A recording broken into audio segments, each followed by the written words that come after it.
Since 1992, Genesis House has been helping real people heal from addiction on their private recovery campus in beautiful Palm Beach County, Florida. Their family-owned program is accredited by the Joint Commission and offers detox and dual diagnosis treatment in a comfortable and confidential setting. At Genesis House, they focus on treating the underlying causes of addiction. Their comprehensive approach includes psychiatric care, individual and small group therapy, trauma healing techniques, and holistic care including yoga, massage, and animal-assisted therapy. After treatment, their clients enjoy the lifelong support of a nationwide network of Genesis House alumni. Call Genesis House today at 1-800-737-0933 to speak with someone who understands.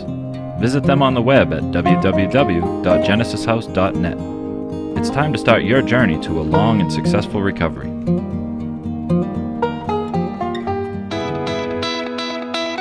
Friends in Recovery, the Addiction Recovery Podcast, presents the Friends in Recovery Saturday Shares, as they share their stories about the real issues of addiction, treatment, and recovery.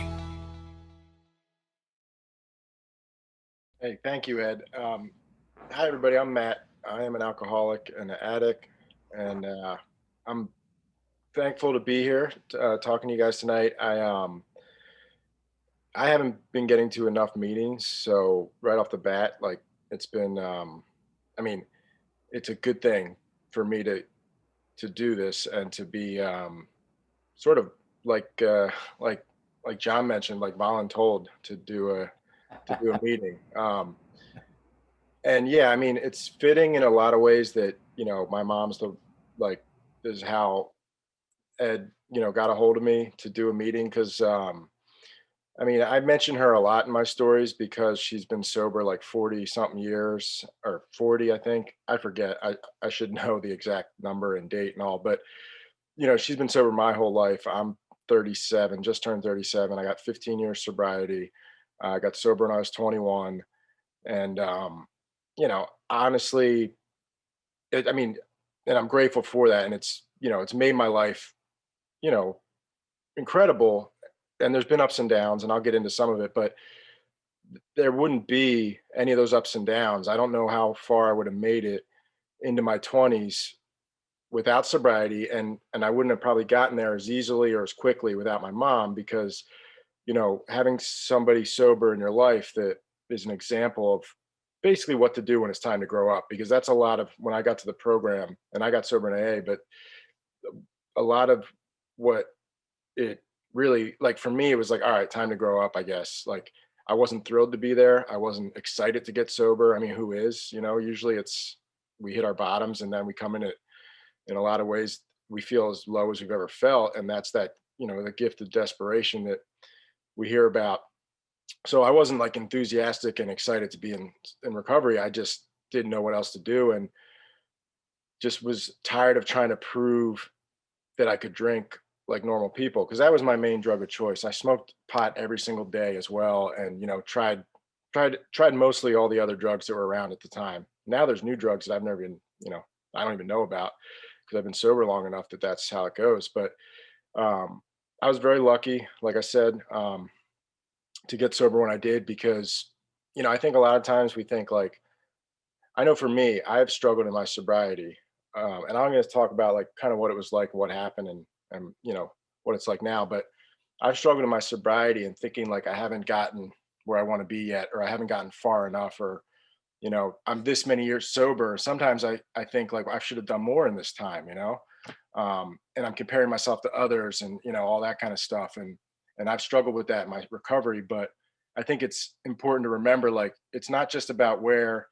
like, I stopped drinking here and my life has gone up in this positive direction, like exponential growth for the most part, ups and downs, but like it's gotten so much better. But what I don't always account for is how far down I was going to continue to go. So the gap between like where I got sober and here, it's pretty big already. It's a vast improvement, but where I was headed, it's an even bigger gap that we can't really see. So I think sometimes I try to share that with like people that are, friends of mine, or people I sponsor, or younger people, like, you might not think you've gotten that far, but really the improvement in your life based on getting sober compared to where it was headed, right? Because it's the progressiveness of the disease. And so it's hard to measure and it's easy to lose perspective. And that's why it's so important that someone asked me to speak at a meeting. And that's another thing. Like when I got sober, it was like if AA or if recovery, someone reaches out a hand, or if you're asked to be in service, just say yes. Like don't even think, and I got in this habit of saying yes and then trying to come up with an excuse later, which is harder to do. And it's like you already committed, you got to show up, And that was such a change in my life, because before that, I always kind of had this, yeah, but, or yeah, I know for you that might work. Or, when I got sober 21. So when I was like 20, 18, like I knew everything. So, you couldn't tell me anything. I couldn't learn anything new. And when I knew everything, and I thought I knew everything, I should say. And so there was no room for any more growth. And it wasn't until alcohol beat me down that I was willing to listen to other people, that maybe, you know, there's other people in this world that actually know what they're talking about, and including like my mom, and, you know, the judges, the probation officers, the teachers, the principal, the even my friends. Like I remember when my drunk, sometimes addict buddies would say like, hey, you've got a problem. Like it's funny, when it came from them, it really I started to think maybe something is wrong. If these guys, if these screw ups are telling me I have a problem, then like shit, because as a teenager, it's like your peer group, they have so much outsized influence as to like, you know, I'd rather listen to my buddies than like my mom or somebody that actually knows what they're talking about or really has my best interest in mind. Um, so even, yeah, even towards the end, even my friends were like, dude, I'm not drinking with you. Like that's the kind of drunk I was. I didn't have my first real drink until I was a freshman in high school. It was the end of the year. It was April. Went to a party. I had kind of like just sort of like I was friends with all the jocks and stuff in like middle school, eighth grade, right up until freshman year, and then they kind of just ditched me a little bit, and so I didn't really have close friends until freshman year. Towards the end, I met all these other kids, and so eventually I started drinking with them that one night, and from that point on, because prior to that, and going back to my mom, she told me like in eighth grade, you might be different than these other kids. Like when they start to experiment, you're gonna you might find that you're not like them. And I guess she saw it coming, just the way like I collected like baseball cards, or all this stuff, like this obsessive behavior. And plus, she met my dad in recovery as well, my bio dad, who I have no relationship with whatsoever. But if it weren't for him and her meeting in AA, I wouldn't even be here. So I literally owe my life to AA. Like I would not exist at all if they hadn't met in the program, whether or not it was a 13 step or whatever. I don't care. The fact is I'm here, and I'm grateful for that. I mean, literally wouldn't exist without AA. So, um, but so anyway, she was like, you might find out you're different. And I said, no, mom, don't worry. I'll never smoke cigarettes. I'll never drink. I'll never do drugs. I'm going to try out for basketball and baseball, and I'm going to do good in school and get into college. And I just was a pretty normal, like I would say normal-ish, healthy kid, and had goals and all that. And then once I found that drink though, I was like, wow, I'm doing this every weekend. I couldn't believe I let freshman year pass me by without drinking. I felt like an idiot. I made up for lost time after that. And, like I said, it was April. So the summer came along, and I worked at a golf course caddying. And, that was pretty good money for a kid, just getting cash and, 4 hour, sometimes you'd be there all day, but like it was decent money. It was not a hard job. And the summer became like just the whole week. It was just a weekend to me. Like the summer was a long 3-month weekend. So I started drinking and using every day. Not a lot, I'm not setting any record books with my story, but like it was consistent from an early age. And I blacked out the first time I drank, and blackouts became at least once a week for me as I came back to school the next year. And I remember coming back to sophomore year and being like, all right, I got to chill, because I can't be drinking and using drugs every day and like succeed in life. Right. That seemed like I was like, I got to go back to just weekends. And that was my plan going into 10th grade. And it just never happened. Just never happened. So I say that because that's where, even then, like it was the beginning of that. Like, I don't have control over this. I don't have the ability to regulate my use and all that. It was just, I needed it to feel or to not feel, to feel like normal or to feel okay. Um, and it became the thing where like if I had a family obligation or some random kid from school wanted to smoke pot in a parking lot somewhere, I was going to go with random friend in the parking lot somewhere.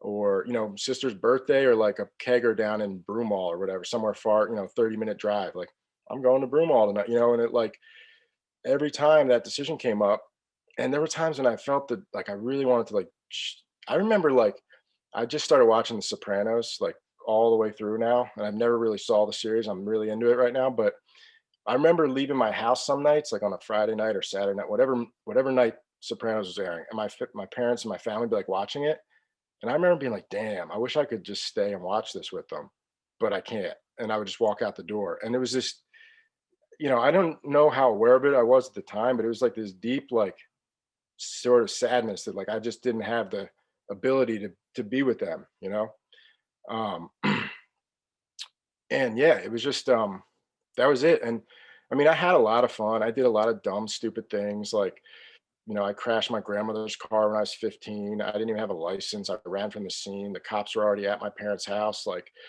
I wound up getting like 20 hours community service because they didn't breathalyze me, because I was already in my, like, they had left and gone looking for me, and I snuck back in the house, and my dad came down and he said, "Hey, what happened?" And I thought for a split second, I'm not a good liar, but I was going to be like, "I don't know.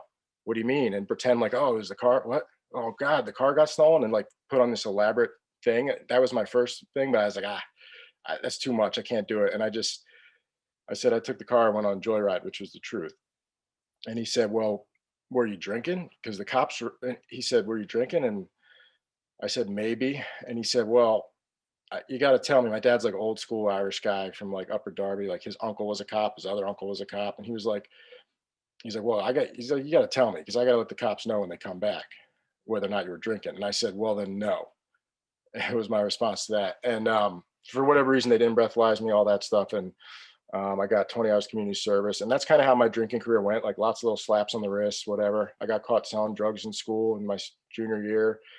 Um, and I went on probation. I started seeing a drug and alcohol counselor. And, um, that's where I started to admit, like, hey, maybe I have anger issues, but like, weed's not a drug, weed's a plant. It's not a drug. I should just be able to smoke that. I'll stop drinking because I don't want to black out and, you know, do crazy things. Like, but I started to get a little bit of insight and open up a little bit with that rehab after work. The guy who I saw at 15 or 16, I guess, is now my sponsor, who I like talk to at least a couple times a month. I'm not like, we don't talk all the time. He's kind of hard to get a hold of, and I'm, you know, uh, need to step up my involvement in the program, to be quite honest, which I kind of mentioned earlier. But he is my sponsor, and he's helped me through a lot of stuff. Um, I had a previous sponsor who, was really into the big book, helped me get through all the steps. I've done 2 5th steps, 3 5th steps, maybe 4. Uh, and then kind of had a falling out with that sponsor like 7 years into the thing. And, um, just like, I don't know. Yeah. So I went through the steps. I've sponsored a bunch of guys. You know, had, I've had so many kind of ups and downs in the program that it's like hard to even sum it up like in like a any kind of short period of time. Like I can really, once I get rolling, I can like talk forever. Like I uh I started doing this like sports podcast a couple of years ago, and I still do it off and on, like a little bit. It's more like random than it was now.